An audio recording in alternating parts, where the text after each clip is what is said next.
All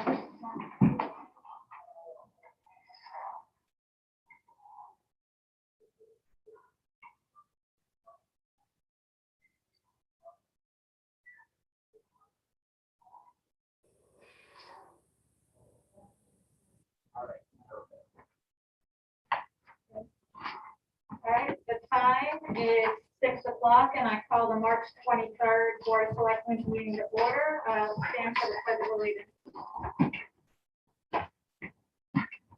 I pledge allegiance to the flag of the United States of America and to the republic for which it stands, one nation, under God, indivisible, with liberty and justice for all. I read the minutes. I make a motion be accepted as written. Motion is seconded.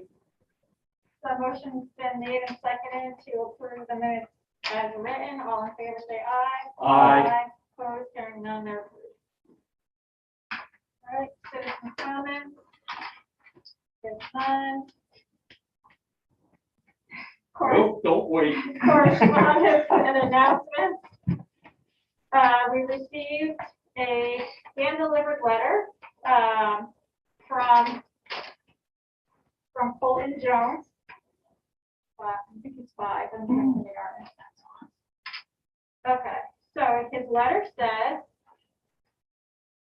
why don't you put a recycle bin in town? It would be really helpful to do it at Constitution Field. Love, Colton Jones. Okay. That's a very good We idea. used to have barrels out there that were for garbage and some for recyclables. Yeah. Oh, I mean, I think they got it up where they could just tell the guys to make up like you say, print on them, paint on them, Recycling it. recyclables. You put the lid on it, so it just got the small hole. That's kind of a standard that people are used to, where this is where, Yeah. cans and bottles go. So Something to that effect. we can say that we think it's a good idea, and we can even pass it on to the rec commission so they can talk about it too. Yeah, I think it's a good idea. I say we formalize Colton Jones' suggestion. I make a motion that we pass this on to the rec commission, and we talk to the public works department about doing barrel for Constitution Field. I will second the motion. Okay, so a motion's been made and seconded to accept Colton's recommendation and talk to public works and the rec commission about it. Good. Okay, all in favor? Aye. Seconded, and approved. Thank you, Okay. Colin. All right, we're on correspondence. That's the only thing I have. So. Okay. Good. So we're moving on to board and committee budget workshop, and we have a text message. All right. Thank you for having me. So I submitted my department budget this year, and we had one addition from what has been budgeted in the past, and that is a online GIS website that would house all of our property tax maps and all of our property record cards for assessments.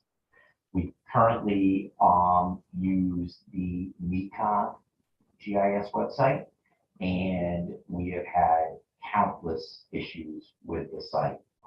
It's just, frankly, it's just not updated. I don't know how other way to say it.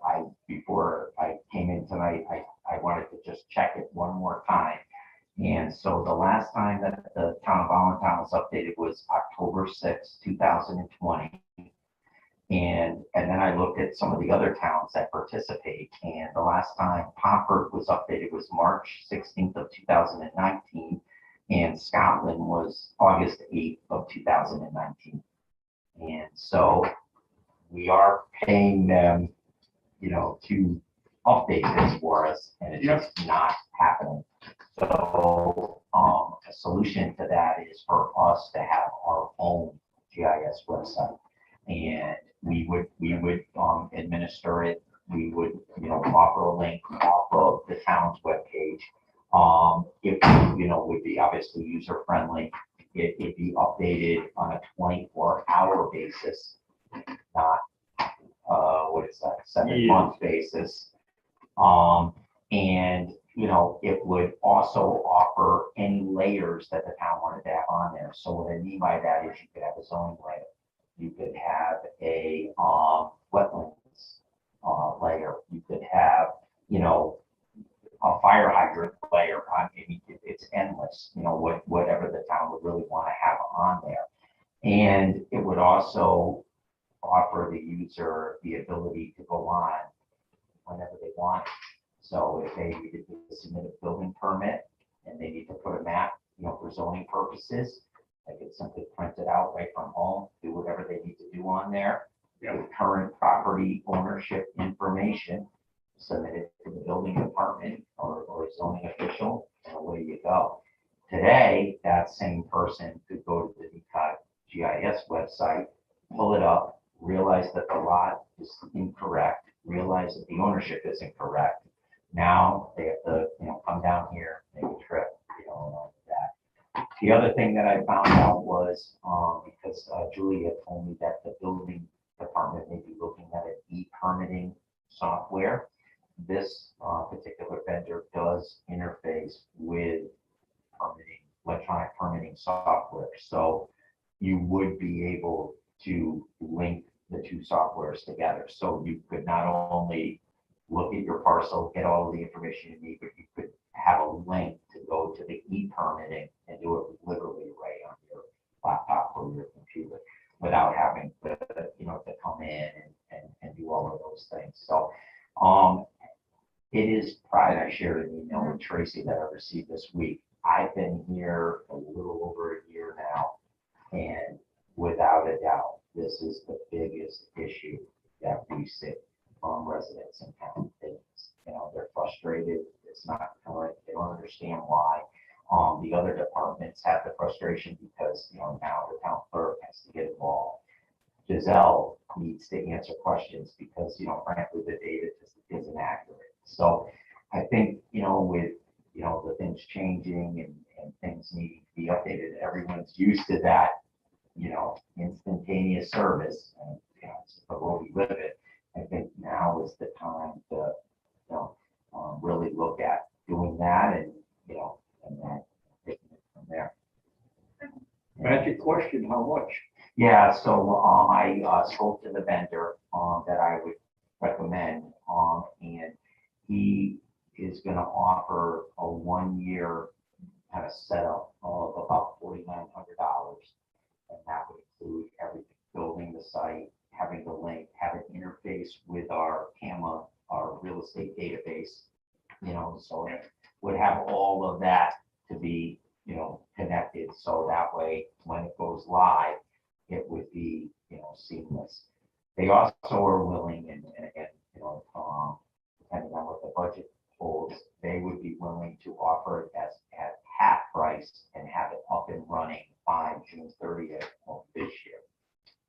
Okay, so that's year 1 or year 0.5 cost. Yeah. What's year 2 cost? Yeah, That's so, you know, a big chunk of that's gonna be set up. right, and so typically, because I also work for a similar size municipality that has this service, generally, I think this year it was $5,200 to, you know, keep maintaining what we have and what we're doing, and that does include map updates. That has, you know, so, you know, as map updates come into PAM, those all get sent to the vendor. The vendor does all of the updates. And, you know, so if you do a lot split or a subdivision or whatever, you know what I mean, you would give that, and that would be part of that, you know, that cost. So you get the initial year at the 4,900. So Yeah. I guess, yeah, you said it right. 0.5 would be the half. And then the year 1 would be the 4,900. And then the year 2, you would go back to their. The normal rate. So Right. that's an introductory rate to get Yes, us up and that, running. yes, that's a good way to word it. Yep. Okay, so but roughly $5,000 a year is what it would, you know, a little bit over, but that's what we would have to budget. You know, and again, I don't know what we pay Nikon, Yeah, I don't know. but that would come back, right? Because we wouldn't be giving it to them anymore. right? So if you pay them, I thought it was like 1,500. oh, is it, oh, okay, I was thinking 2,600, but in any event, whatever you spend, obviously for them, we wouldn't need that anymore. So Right, that- and this sounds like, and I'm not trying to talk bad about MECOG, but it sounds like we're getting what we pay for. It's funny, that's exactly what you said. You know, if it's about $5,000 to get us, what we really need, and we're paying, less than half of that right now, well, it wasn't updated in 7 months, there you go. And I think too, I've seen this in other towns that this has been introduced to. Once the towns start, or the other departments start to see it, the more they wanna, so, they'll be, look, hey, can we have this on there? Can you put this on? So it's not just the external customer facing, it's also the internal customer facing. Yeah, a lot of the different departments do different. Yeah, so that's, there's a lot of advantages to this that, Public Works, Fire Department, Yeah. you There's know, so many things that we can add, especially like putting all the drains down there for public works. There's a Right. lot of different stuff we can do that we should start doing, tracking the drains and tracking. and so as that starts to, grow, the next thing you know, you have a full operating GIS site that is current, because as we all know, a lot of times whenever projects are being done, you need to notify the property owners, right? Within a specific, amount of space that you need to let them know. If you're notifying the wrong owners, it doesn't work. Yeah. And so I think, now they'll know, hey, wait a minute, and it does offer tools, so if you need to notify everyone within 500 feet, you type in 500 feet, and it highlights all of those properties, and you can do a mailing list right off of there with a mail merge. So, again, it's got a lot of nice features, but the best feature is its current information. And that's obviously valuable. Good, thank you. Thank you. Yeah. Any questions? Let me know. Okay. Yes, Thank thank you. Thanks, Jim. Thanks. Planning and zoning, we don't have anyone. All right, so on the old business, COVID-19 updates and vaccination updates. So as far as vaccination goes, March 19th opened up the availability for scheduling for ages 45 and up. So now anyone 45 and up can get vaccinated, and a tentative date of April 5th is when openings will be able to be scheduled for 16. And so that's, as far as I know, still tentative. I haven't heard a finalized on that. I'd seen that date today. I was talking to someone. I was looking at dates, but yes, April 5th is still the date that's out there. Yeah, and there's So- more. I get updates. Haven't gotten any in a while when new sites open up and in the VAN system. So they are constantly approving new vaccine locations here. And I thought I saw something about Stop and Shop, but I don't know if that was for. I think that was for Connecticut, but I'm not sure. But there are new sites opening up. As far as the rate, the COVID-19 positive rate in town, we're still in gray. We still have less than 5 cases in a 2-week period. But every Thursday is when the statistics come out. On March 19th, the DECD updated business capacity. So for businesses and organizations, they're able to do 100% capacity, subject to the social distancing guidelines. And there's still 6-foot spacing for social distancing. Sports are allowed per DPH guidance. 6 feet and spacing at restaurants. Bars that don't have food are still closed. 11 p.m. closing time for restaurants and indoor recreation. And the capacity limits have changed for commercial venues. which they put office meetings into that. The indoor is up to 50% of the capacity with a maximum of 100, and outdoors 200 people. For private residents, it's 25 people indoors and 100 outdoors. And on April 2nd, there's another increase in outdoor event capacity. So the guidance will change again on April 2nd. And that's what I have for that. Oh, wait, the travel advisory. The Connecticut travel advisory has changed.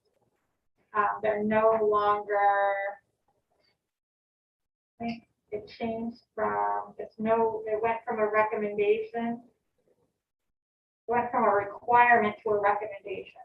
The per CDC guidelines and the wording and the overall wording of the travel guidelines appears to be a recommendation and not a requirement.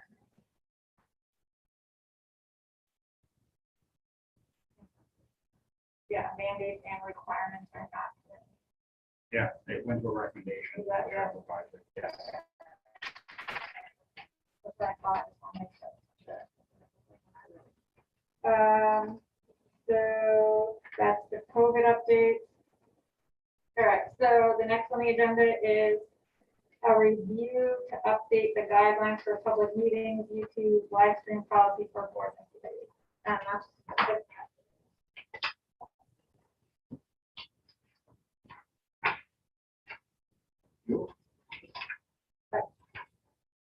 So this is the original, the first one is the guidelines for public meetings. This is the original one that we passed back in October. So on this one, we're not going to make any changes next. I want you guys to read these over. I'm just telling you what some of the recommendations are. On the bottom for G and H, there's numbers. No more than 10 people can be in the meeting room. We probably just changed that to well, still with the 6 for social distancing. We can fit in 6 people. Probably more than 10, but not that much more. Maybe 20, Yeah, 15. I would say 15. Yeah. So we probably either take the number out completely and just put it in the room where the meeting is held. There has to be enough room for people to social distance. So. Yep.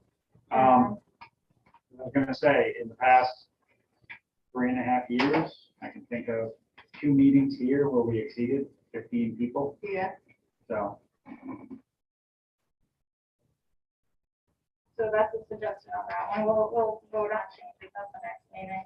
And then the next section is the Zoom meeting and YouTube live stream policy.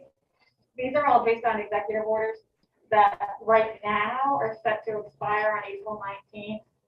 I've heard that there's a chance that the governor might extend those another 30 days from that day.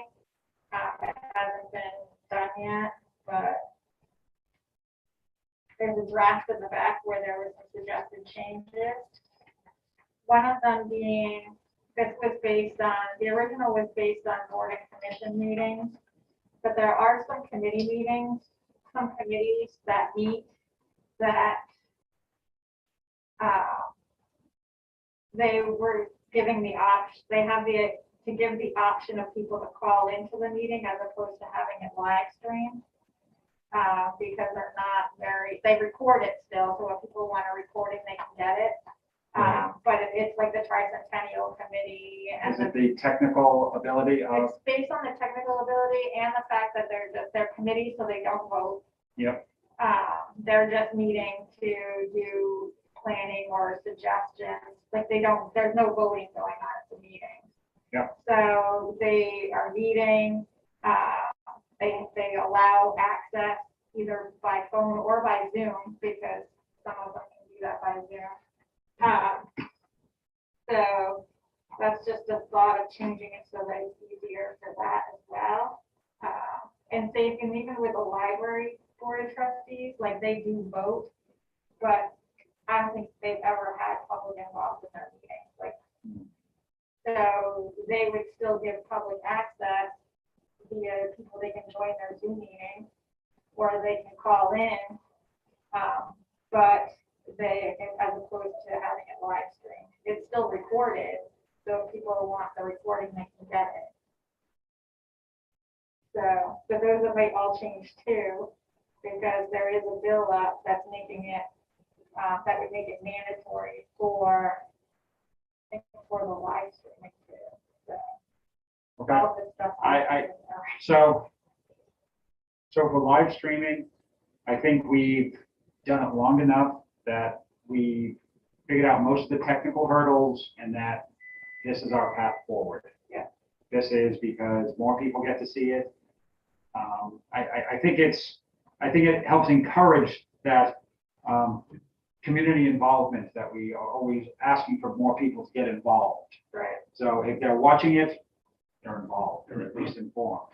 So if it's not mandatory, once the executive orders are repealed, I will make a motion that we make it a town policy. Yeah. Even if it's not.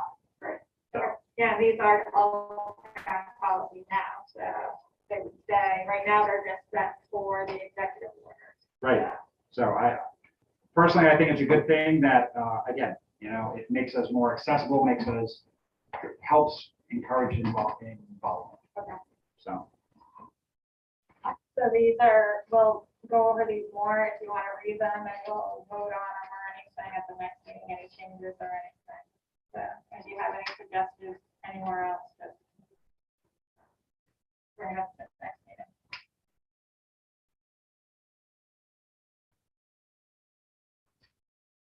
So that's the guidelines for public meetings. All right, new business action, the appointment of the auditor. So our current auditor is Sandra B. Wellwood. I recommend that we reappoint her. She's done an excellent job. I make a motion, she be appointed as auditor. I second the motion. Okay, so the motion's been made and seconded to appoint Sandra E. Wellwood.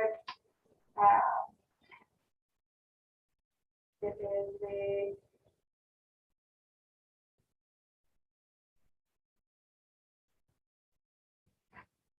as the auditor. Motion made by Ron, seconded by Skip. All in favor, say aye. Aye. Opposed, carrying none. The auditor's been assigned. Okay. Appointment to the library board of trustees. So there's a vacancy on the library board of trustees. I received a letter from Stacy Curry. I'm interested in the position on the library board of trustees. I live in Valentine and have worked in the library. I think I have an idea of what the town and library use and need. I understand the position is to fill the open spot through November 2021. And thank you for your consideration. For Stacy Curry. I make a motion that we appoint Stacy Curry to the library board of trustees. I second that. Okay, so the motion's been made by Skip and seconded by Ron to appoint Stacy Curry to the board of trustees. Any discussion on that? No, I know her personally, and I know that she's very involved in the library, so that's an easy one. All right, so all in favor? Aye. Aye. Opposed, carrying none. Stacy Curry, that's the library board. All right, new business, budget. So we're starting the process for the budget for the next fiscal year. I know Julie, as our finance person, wants to explain stuff where we're looking. So for 21, 22, our biggest challenges, our biggest increases will be workers' comp. It's set to increase significantly. We've had a couple cases.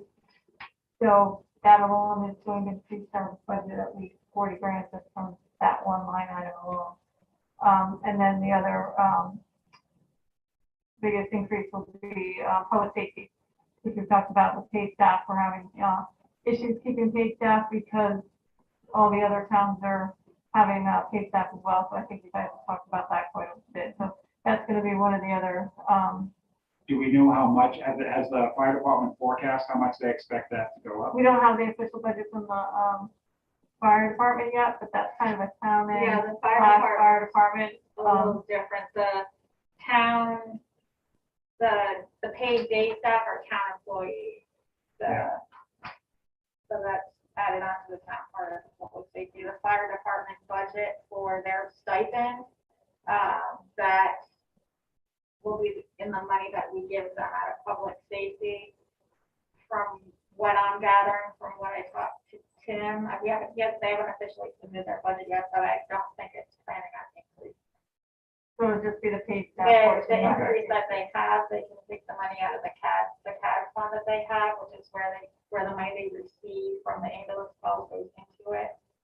And I think for the first year, because we don't know how much it's gonna cost the first year with them doing their own payroll and everything, I think this is gonna be like our test year to see like how much money it is gonna be. So Yeah. it might affect the following year, but I think right now, they Okay. plan on keeping the same, but they had to vote on everything, so I don't know 100% if that's gonna change. So a couple of the other things would be, insurance, basic insurance, health insurance wise, it's set to be approximately 3%, which is fairly good news. They usually are protecting 5 to 8%, but so 3%, we're hoping that's what this year will be. The town is working on, doing a reevaluation of our phone system. And we're talking to another company that could potentially get us $200 less per month in this new phone system. If we buy them outright, then it's just a system to, like $140 a month, rather than the $340 which we're leasing the phone systems now. This gives us also somebody on hand here to help, with any issues, rather than on the internet and phones. You know, the company we have now is in We don't even know where. North Carolina, yes, it's all Yeah. internet based. So it's very frustrating to get any changes made because of that. So this new company will have somebody here. We can just call up and they'll be here in 5 minutes to help us fix the phone system. So, and it'll save us actually quite a bit of money. And we're working on audit, electrical audit, because we're a distressed municipality. They can change everything to lead light, and basically pay 80% of it. Any changes we need. Some of the things we need you guys to discuss is the cost of living increase for town employees. Last year, nobody got a raise. So basically, they're already at, full-time employees anyway, are at a decrease because of the increased cost of insurance and whatnot. So, And cost of living going up and right. So they're actually this year making less than they were the year before because of that kind of thing. So, what we need to decide is what kind of 2%, 2.5%, whatever. The current union contract is 2.5% cost of living. So that would be something for you guys to decide.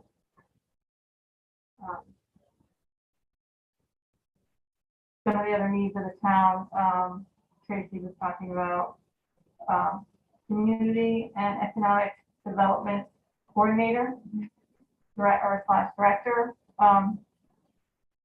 This is with the, maybe Tracy can probably explain that Yeah, person better. so we have, there's things that we need in the town. It's a community and economic develop director.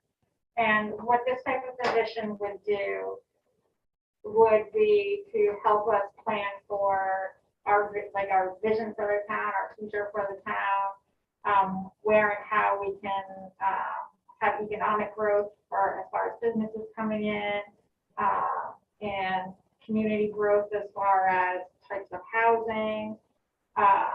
These are all things that we really need right now. We'll be talking about the affordable housing plan right after this, and this.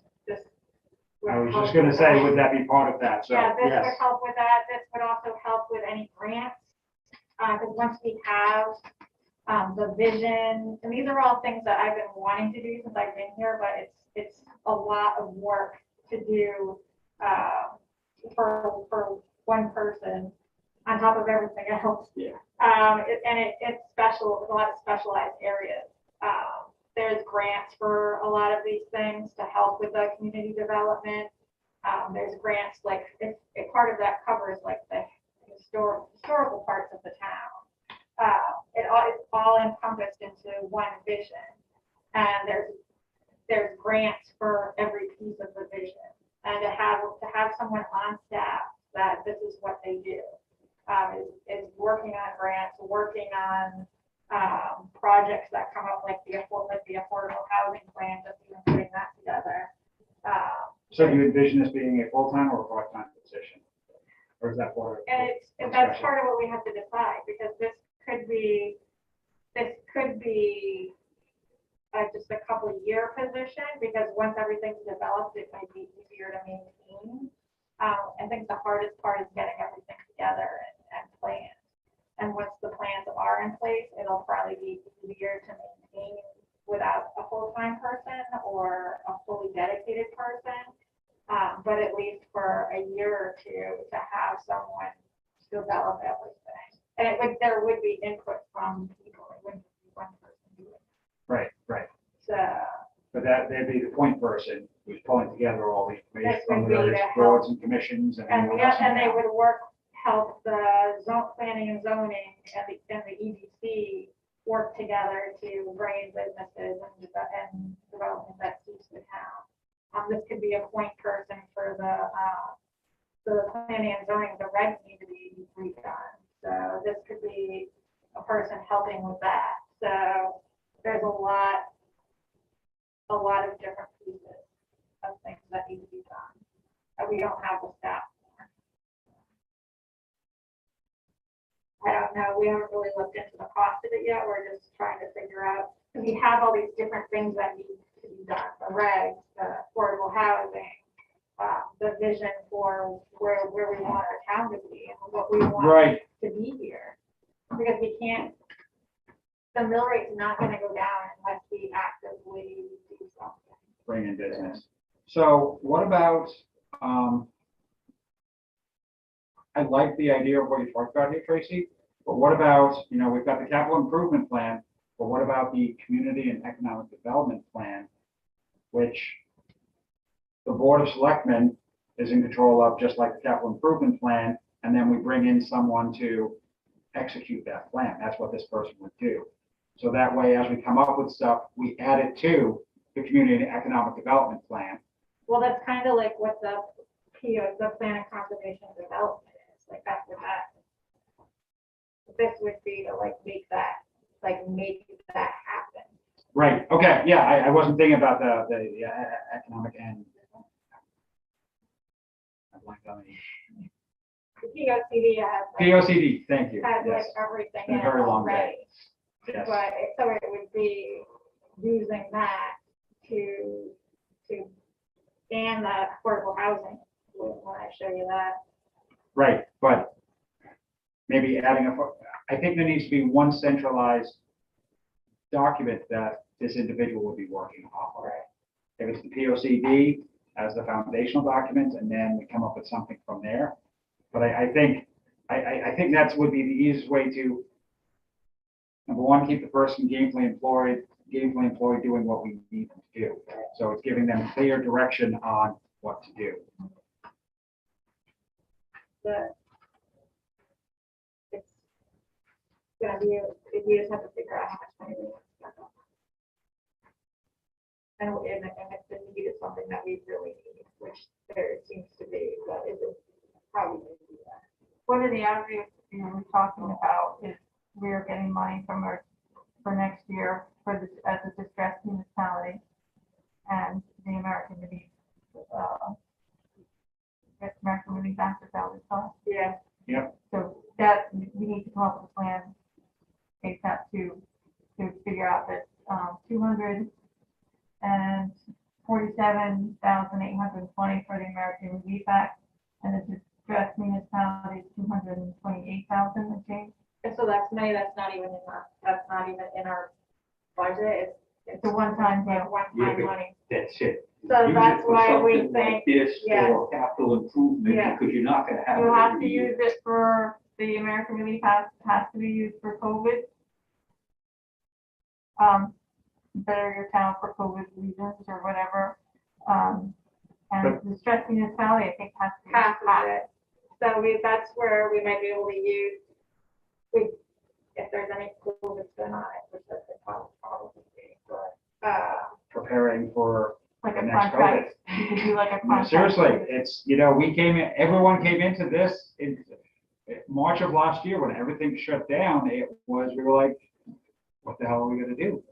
and that's part of it too, because we are so behind on everything because of COVID too. Like, these are all things that we were planning on working on during COVID, but the housing, the planning of affordable housing has a lot of community input in it. So there is no way. They couldn't have the community Yeah. meetings, yeah.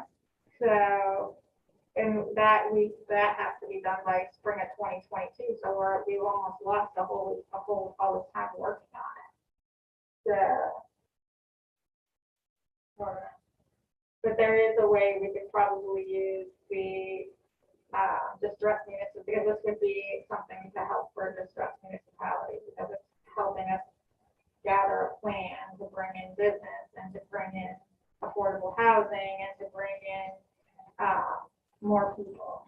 So that's the idea with the distressed municipality money can go for a temporary position to get everything together in a plan and funding and all that stuff.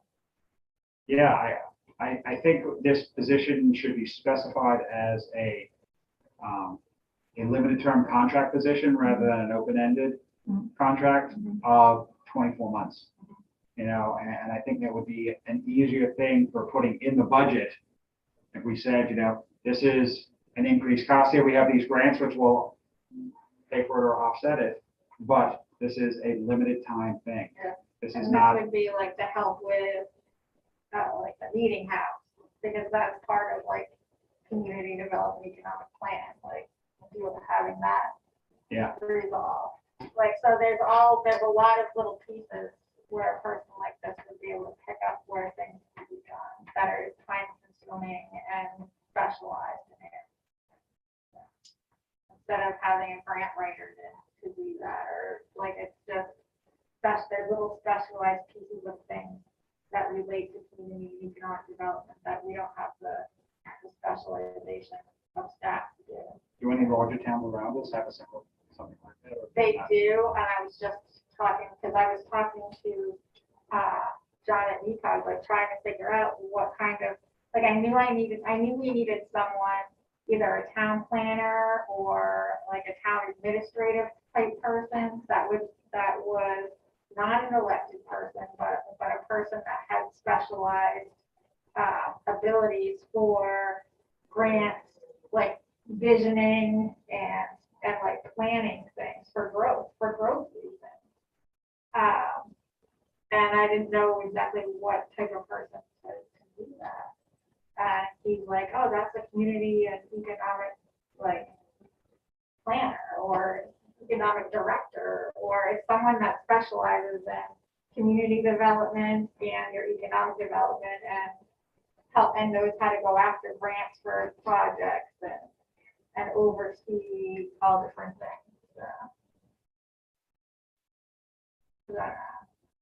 Just trying to figure out, like, one of the main things I've been trying to do is have consistency in the town, like for projects and for everything. And this is like different, this is temporary.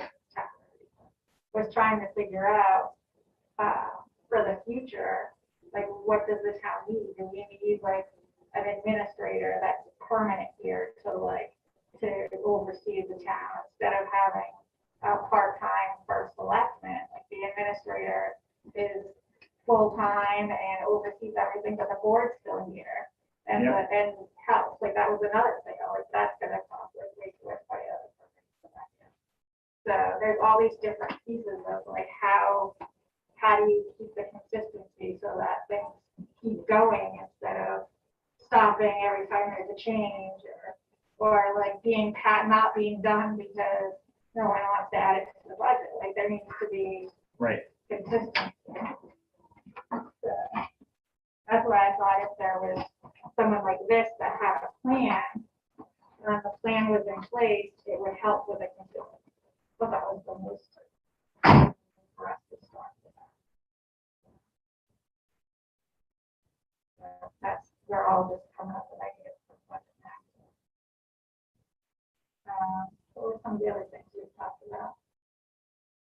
For people or for budgeting? Budget, I think, can't handle too many people right now. The only other budget things I would say is that right now the governor's plan is the revenue should stay flat the next 2 years from what we received last year. So we won't get any cuts the next 2 years. But we were looking at severe cuts to our ECS funding, and that's been put off for 2 years. So we still have to keep that in the back of our minds that that's coming. We have a repeat, supposedly a reprieve, but the budget hasn't been passed by the state, so we're basing our plan on something that's, not indefinite from the state. We are looking at an increase in pilot funding. Yes. Because of Tracy's, what Tracy's been doing. So we are looking at a small increase, and because of the tax assessment, everybody's tax assessment went up with the reval. We are looking at a decrease in our mill rate this year, even with some of the increases we'll see, but how much the decrease, we're not 100% sure yet. Some of the other things to consider for the budget year, it comes up every year, but it seems it was a strong need last year, is a resident trooper. And that's something that comes up every year. I've heard a lot about it this summer, especially from the state police that were here all the time in the summer. They said you need a resident trooper. So, and that's coming from the state police. So that's another thing that we need to consider if that's something that we want to add to. Cyber services in lieu of payment of taxes. Mm-hmm. Yeah, I mean, that's a big thing, and it's been talking about it for years, and it has never been voted. Every people were always against it, couldn't see spending money. Yeah. And see what happens. I don't know if we want to have it's not quite, that's so done for the meeting restrictions, but it would be a good idea to invite the state police to go over a resident trooper and how much it costs and what they would do. I think it would just be for a public. A public meeting just to start socializing the idea. So that people can understand what they would do, how much it would cost, because it does cost about a mill rate. Yeah. It's about $200,000 a year for one resident trooper, and that covers their pay, their vehicle, their equipment. So it covers, there's nothing else that we have to provide. Right, that's the full package. Yeah.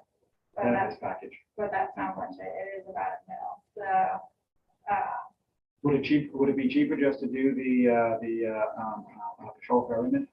Would be fine. no, because even that has to be someone that's a certified police officer. So it's probably not going to be cheaper to have a ferryman.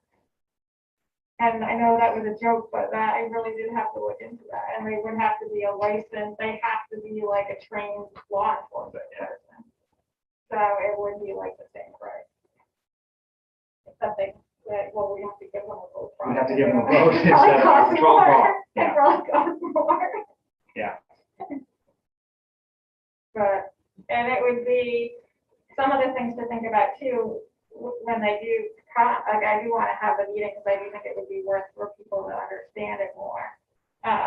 One of the things to think of where we could actually get revenue would be for speeding tickets, because if they would have the authority to give speeding tickets on town roads, Then that revenue comes to the town. I think a percent of it does. And the truck speeding down. And the trucks, even on the even on the savers too, Okay. See, that right there might be the selling point. the, You know, it probably wouldn't be revenue neutral, but it would offset But you by know, the second the or money third year. most of that money would probably come from residents too. Because that's what they say when they start ticketing people, it's all Yeah. residents. Yeah, that's exactly what I was gonna say. I remember hearing from someone saying their spouse said they were one of the people who complained about the speeding in town, and troopers set up on Main Street, and they said, yeah, my spouse got nabbed for doing 41 in a 30 mile an hour zone. Yeah. So, We have had them do a presentation before at a board selection meeting, so like, right, but if we make it a public meeting, yeah. do it yeah. at the school and live stream it. Yeah. It will reach a lot more people. Yeah. You know? So, I would say that the live streaming at, school, we need some help with the sound system or something. yes, That would be Yeah. good. And to be able to have the camera so people can see the Zoom meeting and the people in person like this can interact. And that could be COVID money. That we have to spend. For the school, because I don't know if that would be the school or for us to do it with the gym. Because we were also thinking of doing an outdoor sound system too, at the pavilion area. So if we had outdoor meetings, then there was a sound system out there too, because you can't hear anything out there. So that would be something for like the town end, for the COVID funding, because we are gonna have a lot of money in COVID funding that we have to spend for COVID stuff. use or lose. Yeah. So we're trying to figure out, Even if for the school, it may not be necessary for the school to have something permanently installed, but a portable system, something that we pack up and take over there. Used to have one like that. I don't know what had happened to it. Fire department might have ended up with it for putting on the Memorial Day thing every year. But, Yeah. and what Adam said, that a lot of the schools have the same sound system that this school has, and it doesn't have the access for the remote meetings like what we were trying to find the other day. He said the other schools are having the same problem. There isn't a way to hook up. Right, For the to attach a meeting. laptop into the Yeah. video and audio system, and there isn't a camera there, Yeah. so, A lot of the schools are finding the same problem, but Yeah. it's probably gonna be once someone finds out what system accommodates everything. So we're. But so keep in mind, through the budgeting process, keep in mind ways to think of ways to use the COVID funding. Yeah. And, but those are things that aren't in the budget. right, And we don't really have capital projects for stuff like that either yet.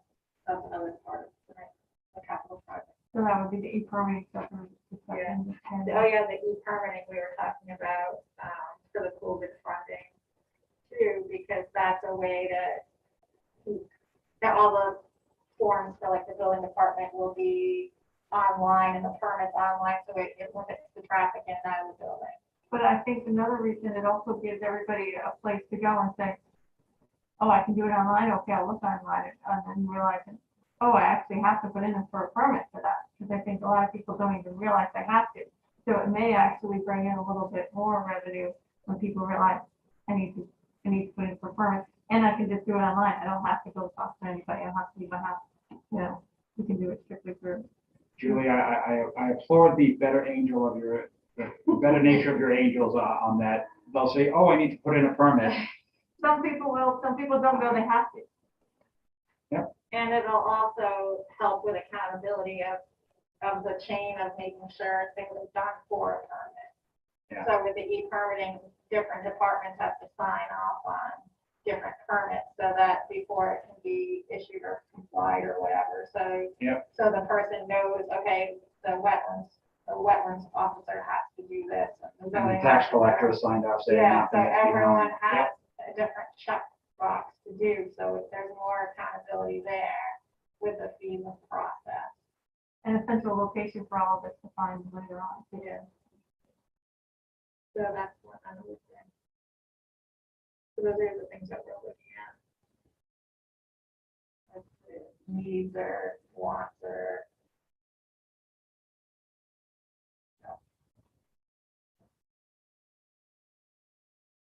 I think that's all for the subject. Capital improvement plan. Everyone has a copy of that. Yep. That's just to review. We can update the whole plan this year. Some things in there have been done already. Some things need to be added to it because the different boards and committees. Is the Fort Hill Bridge here? Or is it- I mean, Yeah, I think it is. Yeah, Yeah. it is. One of the first ones. Yeah. That was- Very first one. Yeah, that's the first one. Yeah. So this will be an ongoing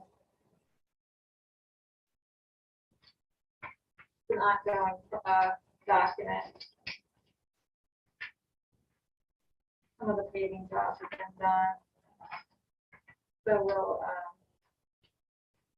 go through it and then this is the original one from 2019. And I think it's easier to update it every year than to like just cross things off and work Yep. from there. So we didn't update it. We didn't update it last year. So if there's anything you think of adding or Julie and I will go through it and I would say the most requested item out of all the commissions when we asked them all during the budgeting when they're submitting the budget was a meeting space large enough to meet.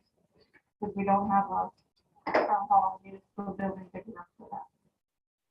yeah, the boards and commissions are recommending a like community center, like a one shop, everything's there. You better find some big grants. Well, that's part of this is part of the development of the community, like these are Right. things that we've been talking about the community center forever, but I think if the need of it is getting more and more. We talked about a new town hall, and that was 15 years ago, Yeah. for upgrade in size. But I and think people are really seeing now that this is an office room, this is not a meeting room, like we can't have meetings in here, and COVID has Oh, yeah. really shown how small the town hall is, like we can't just We be can't even hire another person because there's no room to put people in, so for another position even. Never mind if people need to come in here and do anything, so I think people are seeing that the need is really there. It's just the fact of where and how much, so. Yeah. I mean, we certainly, we have to figure out the temporary, sorry, I saw a solution in resident. Yes, I agree. So Short that's answer. the part, and I think there was something in here for that too. Did we have a community center?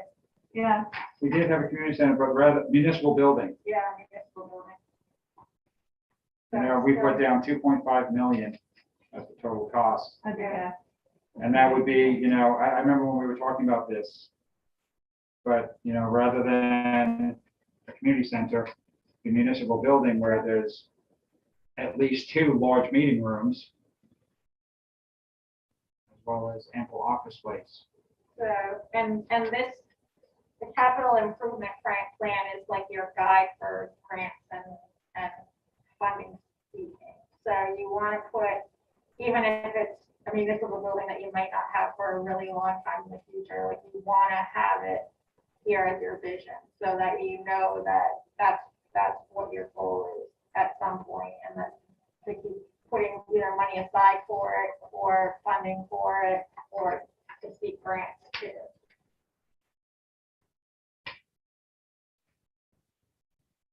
So, Yeah, and I remember now talking about this because I noticed we also include the library in there, but the footprint of that building, this building, and now the old town garage, we've got the footprint where the face of the building will go. It's just funding it in temporary location while building. Mhm.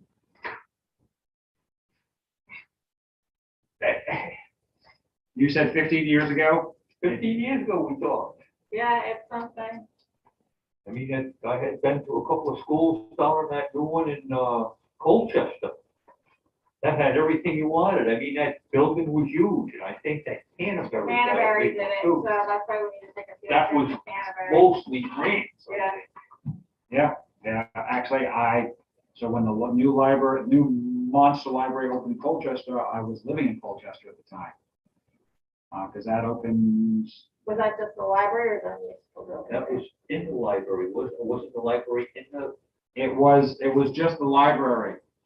It was a Oh. 2-story monstrous library. Colchester at the time was, I want to say 13,000. Yeah, they have a lot more people. And it was forecast for growth. I think Colchester is probably close to 20,000 now, because this was 17 years ago. Because they finished that library, I moved here in '05, and that library was finished I think it was finished in '04, because I remember joking that, oh, look, we're leaving right as everything starts to boom. So, but we're happy we moved and we haven't looked back. But that was a really impressive building. Alright. Okay, moving on. That's the capital improvement program. We're gonna keep that document on and bring it back. to With next the meeting. economic development director, that would be an awesome project for them. All right. That's the flip note. Because I have to organize things through outlines ever since I was in like middle school. So I went through this plan, the planning, had a plan for it, and made a cheat sheet. And this again is to be reviewed. The key points, the main points of the affordable housing plan, I'll just go over the basic. It's based on a state statute. And on that state statute, every municipality has to develop a local affordable housing plan by spring of 2022. And then there was must and may. So must means you have to, and the may means it's an idea. But we must prepare it and amend it every 5 years. We must specify how the municipality intends to increase the number of affordable housing developments within town. You may hold public informational meetings.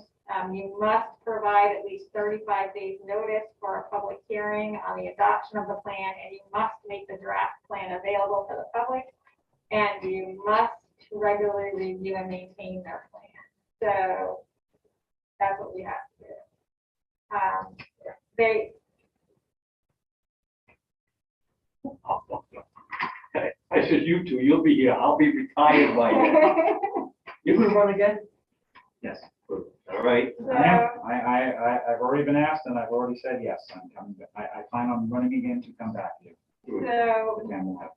the main point to get this started is the idea where having an affordable housing committee makes it is suggested. And there's different ways to do that. And also to create a communication strategy, because the most important part of the affordable housing plan is getting the community support. And I think a lot of it is making sure the community has the right information. The affordable housing plan is is based on the needs of our communities. And the questions that people need to think when we're planning this is there a range of homes in town where people can afford to age in place, and can they age in place here, and can they live here if they work here? And are there affordable homes and housing types that meet the needs of people at a range of incomes at all different life stages? So if a young family wants to buy a house in town, is that affordable for them? If a senior, an elderly resident wants to downsize, will they have a place to live in town? So these are all things that we have to consider when putting the plan together. And that's what the affordable housing is for the plan. One thing that with the state, Island Town should be in a separate, with 75% state forest. You don't have all the land here to go into something like that. And make sure that rules should be a little different. Right, and I'm not picking against on affordable housing at all. Right. It's just that the state has to understand it. Right, and that's one of the things I've been saying too, because right now, they expect every town to have 10% of their housing affordable housing, which is pretty much impossible for us. Yep. So, at the point of, there's none of that is mentioned in here at all about the 10% or how much of your property is affordable housing. The main point of the plan is a lot of this plan is statistics and research. Get all your ducks in a row and find out what do you have, what kind of housing do you have in town? Are there places where you can have designated for affordable housing, for like apartments, like what part of town can you have apartments in, what part, it has to do with reviewing your zoning and Right. recommendations. That's exactly what I've been thinking after reading through this, is we've said several times that we need to completely revamp the zoning And that's regulations. what And this these would would tie have in together. suggestions for that. So we know that the zoning regs need to be redone. So part of this plan is reviewing those regs and what is in those regs that are making it harder for affordable housing. Are the lot sizes too big? Do we make it hard for people to get accessory dwellings, like in-law apartments? Is it too hard? Is it too restrictive for multi-family housing? Like if someone wanted to put a condo or a duplex up, is that allowed in our town? Like, so there's all different kinds of things like that we have to decide if that's what we want. And that's where you have to like look at your own town and figure out, are these the kind of things you want in your town? And a lot of that also is based on, we don't have infrastructure. We don't have wells, we don't have sewer, we don't have town water. So some of the, like, we're not gonna have a five family, like, apartment building, because is that even feasible with having? That would be multiple wells to support that, yes. So those are things that we are not restrictive because we choose to be, but because we really can't have it. So we have to think of all these things too. This is not a difficult thing. It's just very time consuming and But the local affordable housing committee is what we need to set up. yeah, Sounds and like I was that's the first thinking step. probably because a lot of it is the communication strategy too, because we need the support of the community to make this work. And so a lot of it's going to be not really educating and getting information from people. So I was thinking maybe to start it with a survey. Like, do you think we have, like, just asking some questions? We found the surveys from other towns that already have started this process. So to get the surveys out there, and then part of the survey being, would you be interested in being on this committee? Yeah, I mean, just anecdotally, it's over the past 5 years, there were two families that were heavily involved in scouting that they moved out of Allentown because they wanted to purchase a home and they could not find anything affordable in Allentown. So, that's just personally 2 families I know of that, And would it's otherwise even still be here. part of the housing plan too, is to know that, the,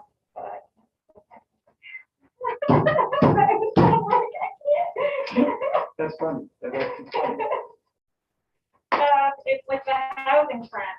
And the housing trends right now are smaller houses, smaller properties. And when you think that if the housing in town, the houses are larger and the properties are larger, it's not what the trend is. So what can we do to be on trend to what people are looking for? And how can we get there?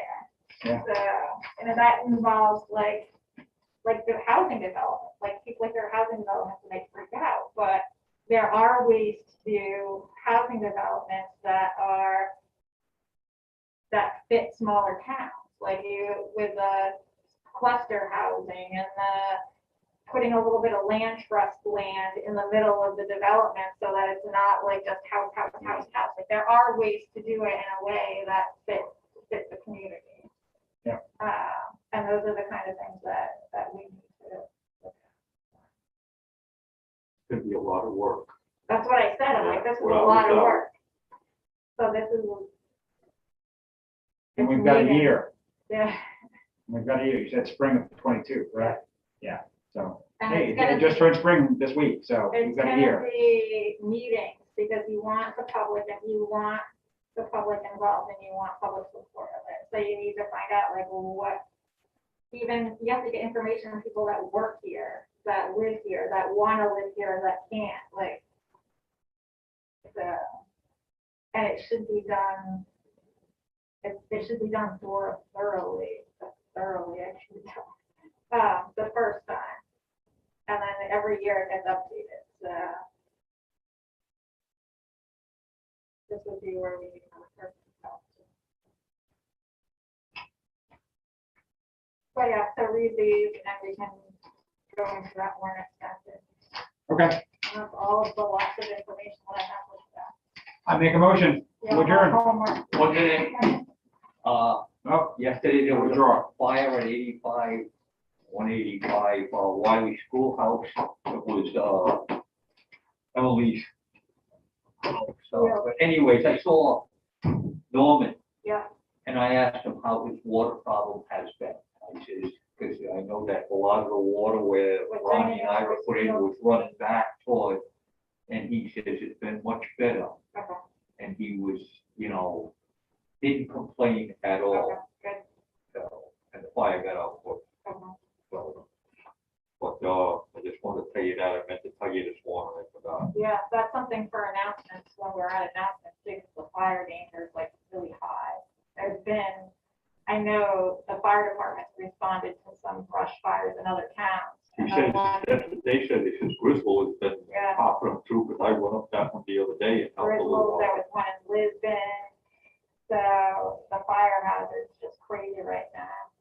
So people need to be aware if they're burning and they probably shouldn't be burning at all right now, because just one spark spreads like crazy. Yeah. Yeah. All right, go ahead. No, you can have it. I make a motion that we adjourn. I second the motion. Motion made and seconded to adjourn, all in favor?